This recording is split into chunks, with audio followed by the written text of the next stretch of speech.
Friends, இன்றைக்கி நம்ம செய்ய போகிற ரெசிபி என்னென்னு பார்த்தீங்கன்னா கார்லிக் ரைஸ் தான். ஒரு லஞ்ச் பாக்ஸ் ரெசிபி. இந்த வர வெயில் அதிகமாகும், குயிக்காக செய்யக்கூடிய ஒரு ரெசிபி. வாங்க எப்படி செய்யலான்னு பார்க்கலாம் வாங்க. ஃப்ரெண்ட்ஸ், ஒரு சிம்பிளான ஒரு ரெசிபி, லஞ்ச் பாக்ஸ் ரெசிபியாக கூட இதை நீங்கள் செய்யலாம். ஒரு கடாயை வச்சுக்கலாம், ஒரு 2 ஸ்பூன் எண்ணெய் ஊற்றிக்கலாம். எண்ணெய் காஞ்சிடுச்சு, கொஞ்சம் கடுகு, கொஞ்சம் சீரகம்.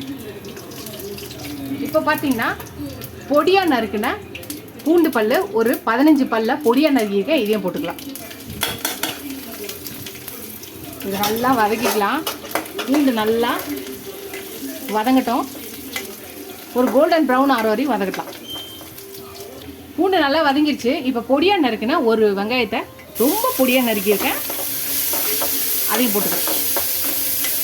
ரொம்ப சிம்பிளாக செஞ்சிடலாம்.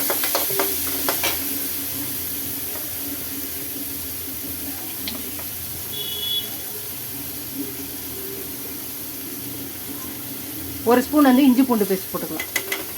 இப்போ இதையும் சேர்த்து நல்லா மிக்ஸ் பண்ணிக்கலாம். இப்போ நான் ஒரு ஸ்பூன் வந்து மிளகுத்தூள் போடுறேன், அவங்கவுங்க காரத்துக்கு ஏற்ற மாதிரி போட்டுக்கலாம். இதையும் சேர்த்து நல்லா மிக்ஸ் பண்ணிக்கலாம்.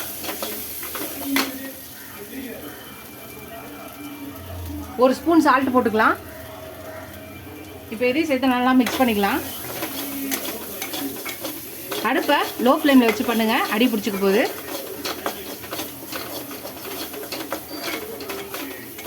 நல்லா வதக்கியாச்சு.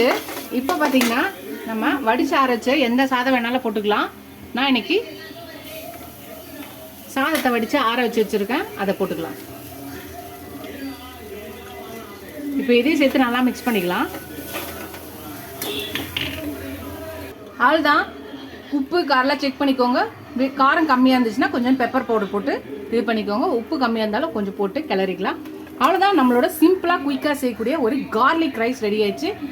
இந்த வர சம்மர் வரும், வெயில் அதிகமாகும், அந்த நேரத்தில் ரொம்ப நேரம் சமைக்க முடியாது. அந்த மாதிரி நேரத்தில் இந்த லஞ்சாக செய்யுங்க.